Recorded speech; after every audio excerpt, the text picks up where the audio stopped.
Arthrophy Fitness here. Momentum in the gym only turns into muscle when you understand what the fibers actually respond to. So let's begin by clearing away 3 popular distractions that look like progress but aren't. The first is the pump. Blood and interstitial fluid rush into the tissue whenever repeated contractions outpace venous return. Yet a 2024 review that compared cellular markers after pump-style drop sets and after equal volume straight sets found no difference once mechanical load was equated. The transient swelling feels satisfying, but it doesn't force the cell to add new contractile protein unless real tension accompanies it. Fatigue sits in the same category. A set that leaves you gasping has obviously taxed the cardiorespiratory system. Yet metabolic stress alone does not guarantee fiber recruitment at the high thresholds where hypertrophy happens. In fact, a Bayesian meta-analysis published 10 months ago showed that sets taken while systemic fatigue was still high produced smaller long-term size gains than identical sets separated by enough rest to restore bar speed, even when total work was matched. The data confirm what many lifters learn the hard way. Being exhausted is not proof that the target muscle reached the tension it needs. Soreness completes the trio. It often appears after novel stimuli, which is why beginners or anyone returning from a layoff hobble around after day 1. But electromyography collected during that same study window shows that the eccentric microtrauma causing soreness peaks at loads far below those optimal for growth. Loose association does not equal causation. Marathoners live with chronically sore calves without ever developing record-breaking mass, so aching alone cannot be the metric. What consistently moves the needle is mechanical tension brought within a rep or 2 of genuine failure. That threshold is narrow. When concentric velocity slows by about a quarter compared with the first repetition, intracellular signaling for protein synthesis spikes. Pushing past that point increases central fatigue sharply while adding little extra size, a pattern confirmed across the same 2024 velocity datasets. Practically, that means most working sets should end with maybe 1 or 2 reps left in the tank, not 5. Reaching that edge demands effort most lifters underestimate. If the weight never makes you hesitate before unracking, you are not yet at the stimulus ceiling your body needs to treat as a threat worth adapting to. Force production climbs fastest in the first months of training because your nervous system is still learning to fire action potentials efficiently and to switch off opposing muscles. During this phase, almost every session yields a small personal best. The increments slow once neural efficiency plateaus, and further increases must come from thicker myofibrils rather than better wiring. Recognizing that shift is critical because the logbook will no longer leap forward every time you repeat an exercise, and chasing beginner-style jumps usually leads to sloppy form instead of real overload. Keeping a written record remains non-negotiable. Size changes too slowly to monitor with the eye week by week, but load-rep combinations reveal whether tension is still inching upward. Over 12 weeks of supervised training, the athletes who documented every hard set added nearly twice the weight to their primary lifts compared with those who improvised, according to a controlled study published last year. The mechanism is obvious. Clear targets sharpen intent, while uncertainty invites random choices and missed progression. Even a single extra repetition with the same strict form confirms protein accretion inside the fibers. Without the record, you might never notice that small but vital win. All of this reinforces one principle. Muscles grow because they are forced to resist higher tension than last time, not because they felt swollen, tired, or sore during the attempt. Any session that sacrifices quality tension for the sake of chasing those sensations trades the stimulus you need for noise you don't. Keep the movement stable, drive each working set close to a true mechanical limit, log the outcome, and let the data, not the burn, decide whether adaptation is on schedule. Logging those numbers only matters if the rest of your program stays stable enough to reveal genuine change, which is why swapping exercises every week or even shuffling their order each session is a hidden progress killer. A 2025 trial that compared fixed routines with weekly varied ones found that the athletes who kept the same 6 movements for 12 weeks doubled their strength gains because each lift became a skill they could refine. The group chasing novelty never improved bar velocity after week 4 despite identical volume. Concentration on a consistent movement pattern does not confuse muscle. Instead, it lets motor units fire with tighter synchrony so the tissue can load heavier, and heavier tension is what signals the nucleus to stockpile contractile protein. Exercise choice must also respect basic anatomy. Lats originate at the spine and insert into the humerus, which means shoulder extension with some adduction, not the wide grip, high elbow pull-ups many lifters favor. Electromyography collected last year confirmed that neutral grip or underhand vertical pulls light the lats almost twice as hard as overhand flares once effort is equated. The same principle holds everywhere. Choose angles that match each muscle's line of pull, and mechanical tension does the rest. Overemphasizing chest presses and curls because they look like bodybuilding can leave delts, upper back, and triceps, the larger pools of potential mass, understimulated, while hours of direct arm work deliver diminishing returns. Seasoned coaches now recommend balancing weekly sets by anatomical volume, not by mirror appeal, precisely because shoulder girdle and upper back mass create more visual width than pecs or biceps ever will. Stability inside the movement is non-negotiable. Performing presses or rows atop wobble boards forces supporting muscles to spend energy on balance rather than on driving the load, lowering peak tension where it matters. Force plate data collected in 2024 showed a 20% drop in concentric power the moment instability was added, with no compensatory rise in prime mover activation.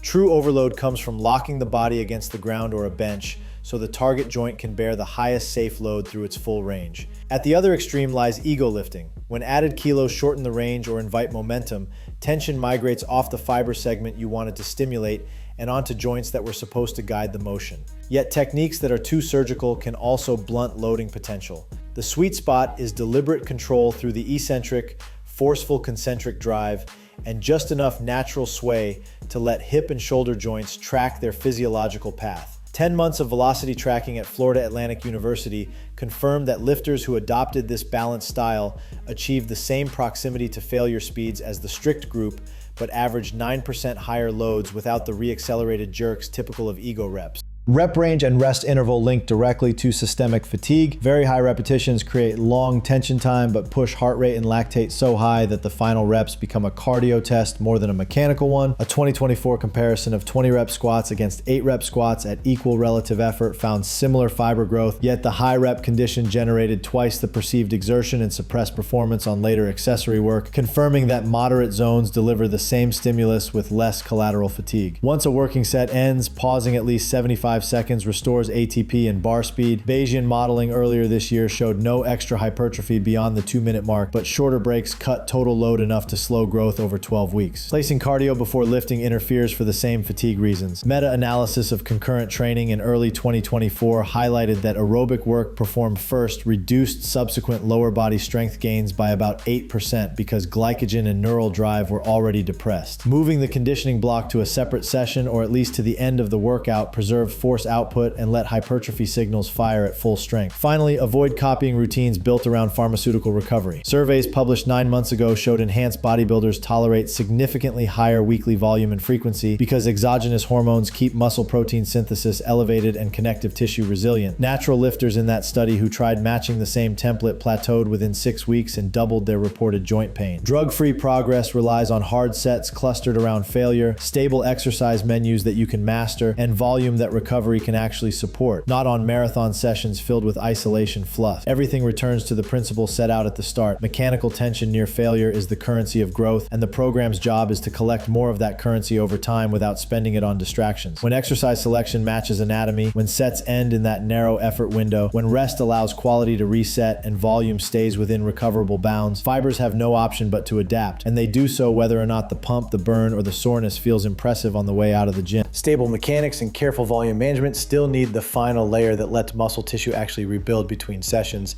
and that layer is recovery time measured in minutes during the workout and in hours once you leave the gym. When a hard set finishes, the fibers carry metabolic byproducts that blunt force production until phosphocreatine stores and pH normalize. A Bayesian meta-analysis published 10 months ago compared pauses of 45, 75, and 120 seconds. Hypertrophy plateaued as soon as rest intervals cleared roughly 75 seconds because bar speed in the next set returned to its opening value, while longer breaks offered no extra growth even though the sessions dragged on. Shorter rest cut load on the final 2 sets and ended the 12-week block with smaller cross-sectional gains, confirming that mechanical tension, not metabolic burn, determines the outcome.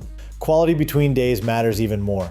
Adults who sleep fewer than 6 hours a night consistently lose ground on weekly load progression compared with lifters holding 7 to 9, a gap traced to slower calcium cycling and reduced corticospinal excitability during sleep restriction. Longitudinal data on collegiate athletes released 3 days ago showed that each additional hour of nightly sleep predicted lower perceived exertion scores and steadier bar velocities across a 4-month season. Controlled trials on civilians echo the pattern. 8 weeks of 90-minute nightly curtailment slowed strength gains by almost a third despite unchanged training volume, while a follow-up arm that restored sleep length regained its previous progression slope within a fortnight. Nutrition, particularly carbohydrate timing, protects that overnight repair cycle. Reviews in 2024 examining concurrent endurance and resistance schedules found that glycogen depletion from pre-session cardio reduced peak force in the ensuing lifts enough to blunt lower body strength gains by about 8%, an effect that vanished when the endurance block moved to a separate day or followed the weight session instead of leading it. The same body of work reported that men experienced a slightly larger interference effect than women in mixed sessions, hinting at sex-specific fuel utilization that still needs more study. Regardless of sex, a simple carbohydrate pulse before lifting restored excitation contraction fidelity and allowed the heaviest motor units to contribute, which is exactly where new myofibrils occur when tension approaches failure. Training density also influences sleep itself. Observational research covering more than 2,000 older adults this spring confirmed that resistance work performed at least twice a week improved Pittsburgh Sleep Quality Index scores more than aerobic routines of equal calorie cost, suggesting that the strong neural stimulus of lifting feeds back into deeper, slow wave cycles. Good nights then shorten the interval between genuine overload events, closing an elegant loop. Lift hard enough to nudge adaptation, refuel so glycogen and amino acids are waiting, sleep long enough to let the nucleus stitch new protein, and return when bar speed says the fibers are ready. Attempting to accelerate that clock with advanced techniques makes sense only after the foundational variables are mastered. Drop sets, rest-pause clusters, or tempo eccentrics can extend tension once straightforward overload slows, yet their greater metabolic cost raises recovery demand. A practical checkpoint is session-to-session bar speed. If mechanical performance is still creeping upward without such methods, there is no need to impose extra fatigue. When velocity stalls despite perfect sleep, food, and rest, a carefully dosed intensifier may supply the novel recruitment needed to restart progress. The moment that tactic works, one more rep or a small load increase, the logbook confirms it, and the cycle continues. Drug-free athletes must remember that each layer has to fit inside a recovery budget determined by natural hormone pulses. A survey of strength trainees published last year observed that lifters who tried to duplicate enhanced bodybuilders' 6-day, high-volume splits plateaued within 6 weeks and reported twice the joint discomfort of peers using a more conservative template matched to sleeping hours, calorie intake, and work stress. Building muscle remains straightforward but never easy. Apply near maximal tension through movements that honor joint mechanics, progress load, or controlled repetitions whenever the fibers demonstrate they can handle more. Log every effort so small wins are captured. Feed and sleep enough to let the cellular machinery rebuild, and guard recovery capacity with the same discipline you bring to the working set. Follow that loop with patience, and the physiology takes care of the rest.